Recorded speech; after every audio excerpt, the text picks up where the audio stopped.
Due to continual use of alcohol and smoking of variety of substances, many young people are putting themselves at a risk of cancerous infections, with others completely losing their voices after surgery, leading to use of electronic larynx.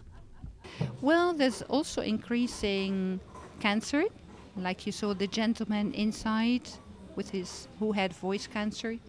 And now he's speaking through an artificial hole and holding his vibrator. Yeah, that is a quite dramatic thing. My surgery came through heavy smoking and drinking.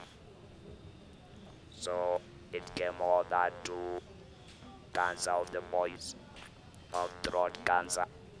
Yeah.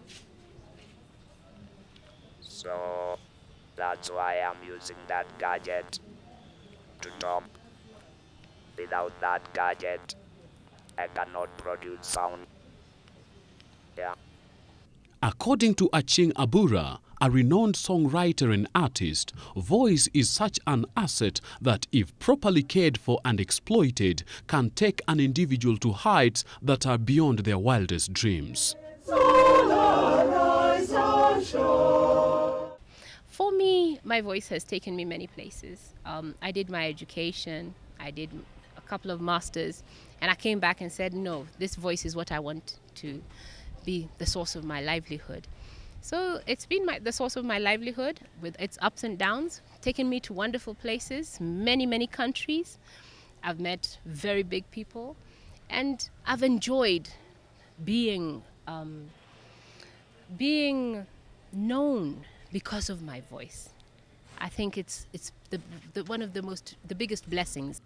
However, she warns that a person's bad lifestyle and inconsistent care of his voice can lead to abuse of otherwise potential asset. One does not have to shout to get heard, and this is one of the things that a lot of people do not realize. If you're shouting from morning to evening, not only are you affecting yourself physically and psychologically, because you're creating a lot of internal tension, but with timely therapy, people who are on the verge of losing their voice or affected in any way have reclaimed it to its original and even better status. We really have no idea what kind of complications can be associated with voice and overuse and mismanagement and such.